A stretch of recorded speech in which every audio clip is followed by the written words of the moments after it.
Hi guys, welcome back to the Cozy Corner. Today I'm going to do a video where I read through 1-star reviews of my personal favourite books and react to them. So let's dive in. The first review I'm going to read is To Kill a Mockingbird by Harper Lee, which is probably one of my favourite books of all time. One person said, while the plot was very gripping and well written, the book didn't actually instruct me on how to kill a mockingbird.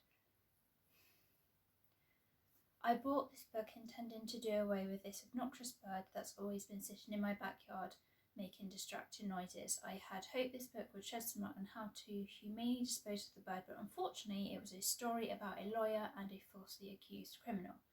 As I said, the plot is great, but nowhere in the books exactly tell you how to kill a mockingbird.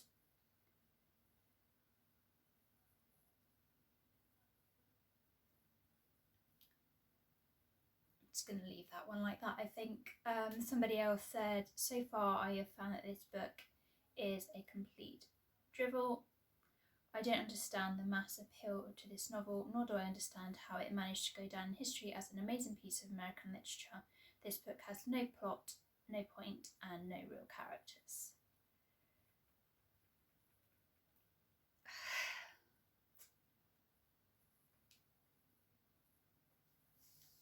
Everybody's entitled to their opinion.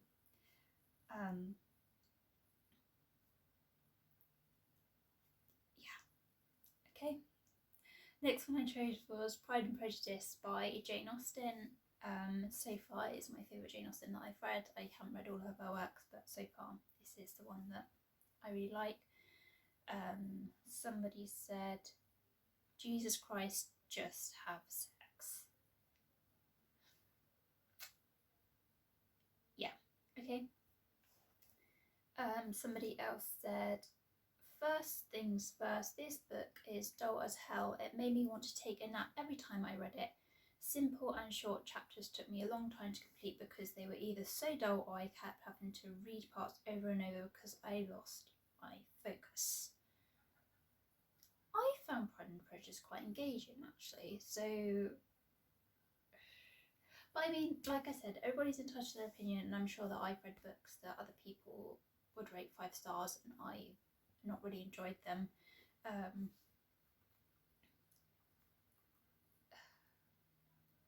Jesus Christ, just have sex. Well, yes. It's Jane Austen, it's not Hannah Grace. There is no smut, so choose a different author if we are looking for that in a book.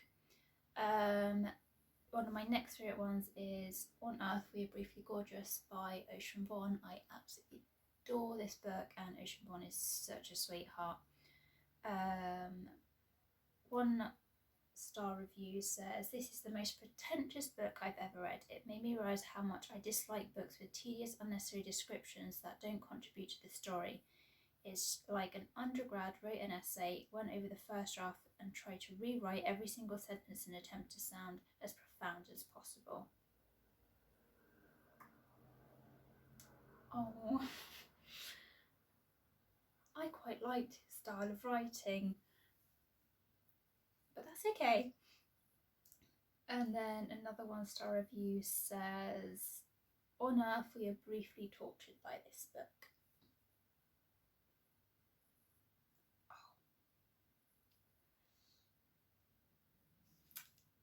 So, don't quite know what to say to that. One of my next favourite books is The Lion, the Witch and the Wardrobe by C.S. Lewis.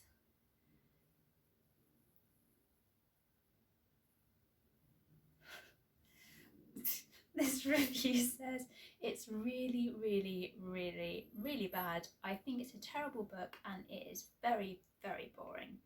I cannot believe that somebody says this book is a very good book. I don't want to be alive anymore. Maybe slightly dramatic.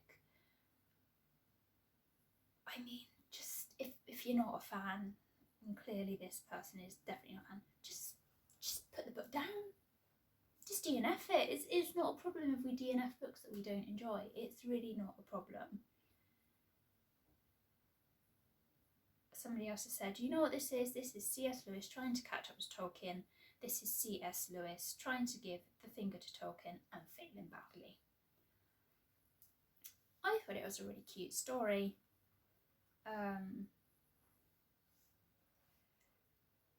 Yeah. Sometimes I don't know what to say. The next book is The Last Tudor by Philippa Gregory. Janie lost her head and I lost what little interest I scraped from my hollow out head.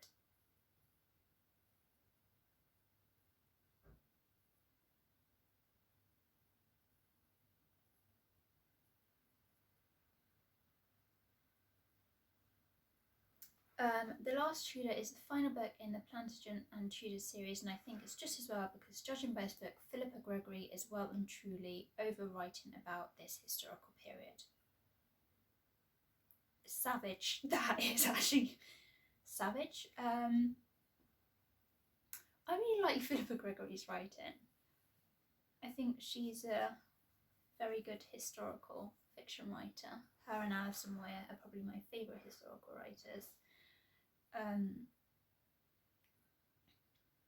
I really enjoyed The Last Tudor. I've read some other Philippa Gregory's that I didn't enjoy quite as much, but yeah, I think that comment is a little bit savage if I'm totally honest.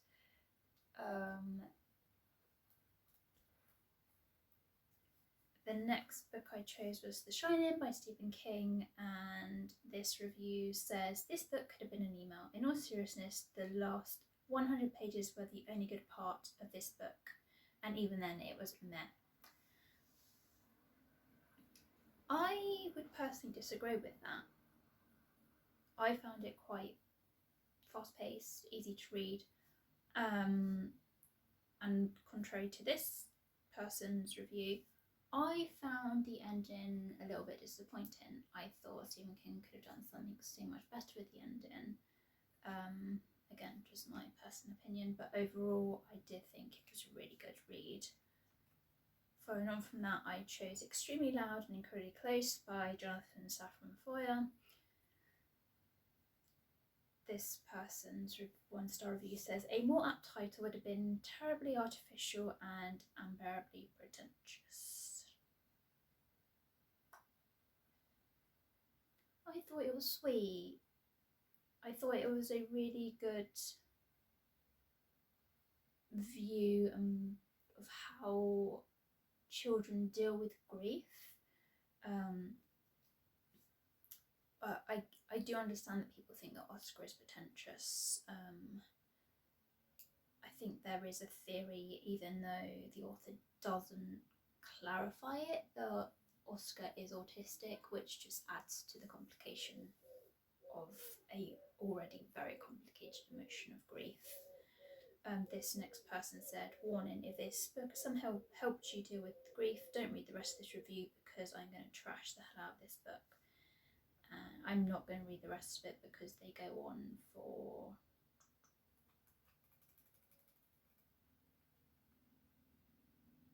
it's like a whole Bible passage, I'm not going to lie. They really, really did not enjoy that book, and that's fine. That is absolutely fine. But yes, I'm going to save you all the torture of having to listen to such a long disagreement with the author. Perks of Being a Wallflower. This person has said, this book be like, just cry bitch. I mean, it's an emotionally charged book. It didn't personally make me cry, but I did find it quite deep and profound in some places. Another person says, what did I think? I think that Noah's going to give me back the hours I lost trying to read this completely overrated book. I do get that, because not personally with this book, but I've also read books, so I'm like, well, there's 3, 4, 10, 20 hours of my life that I'm not going to get back, which what I mean? If we're not enjoying a book, let's just put it down and pick up something else we're going to enjoy. Nobody's forcing us to read unless it's for like dissertation or exams or school or something. Then please do read the book that you're being told to read. But otherwise, if you've just picked up a book out of leisure and you're not enjoying it, it's okay to put it down. The book police aren't going to come around and arrest you. It's fine. My grandmother sends her regard and apologises by Friedrich Bachmann. Oh dear God, what a waste of paper, time, money, etc. I could go on, but I won't. Oh,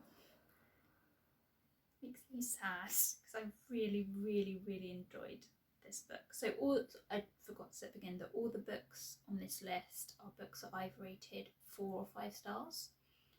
So they are books that I have really, really enjoyed. Another person said, this book was utter rubbish and utter disappointment. I loved Bachmann's first novel, but this one was just pitiful. And moving on swiftly, Lucy by the Sea by Elizabeth Strout. Reading this made me question my intelligence.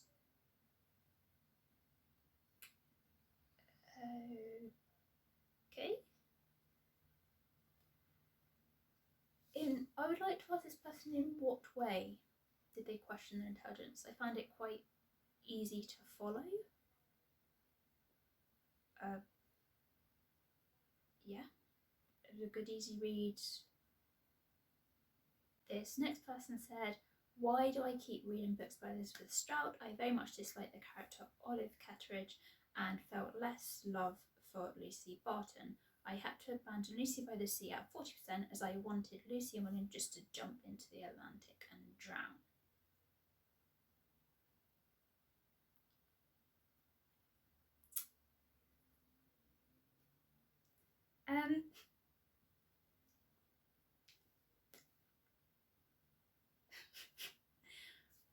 Sometimes there are no words.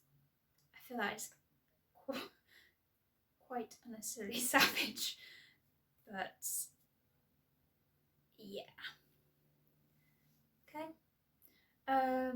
Frankenstein by Mary Shelley.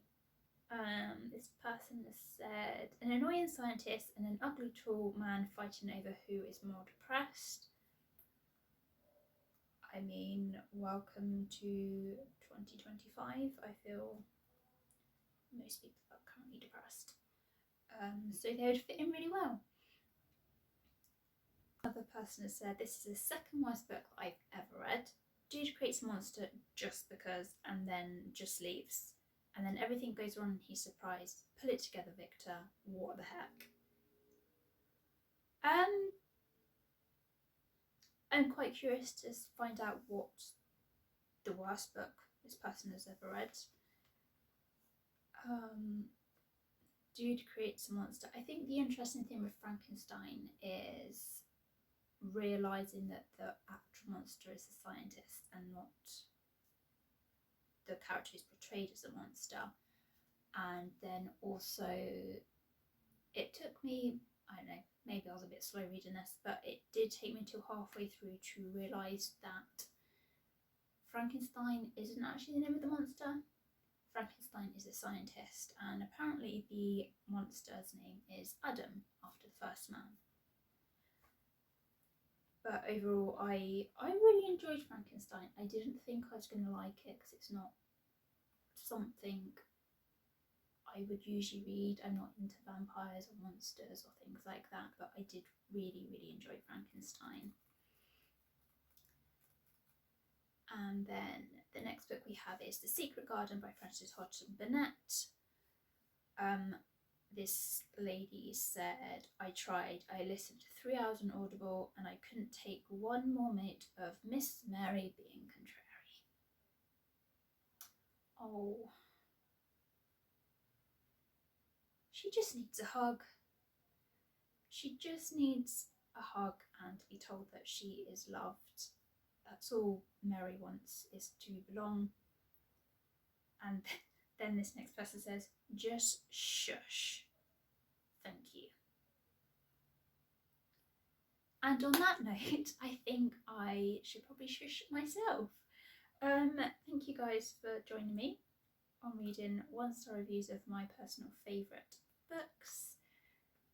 Let me know what your favourite books are and if you've ever read any reviews on them that have made you giggle to yourself or even made you a little bit mad, because there are a couple on there that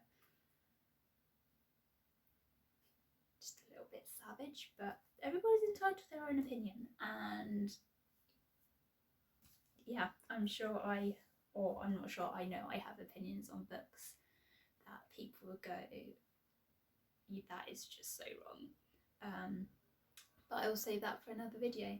So thanks again for joining me, and I will see you guys soon. Bye!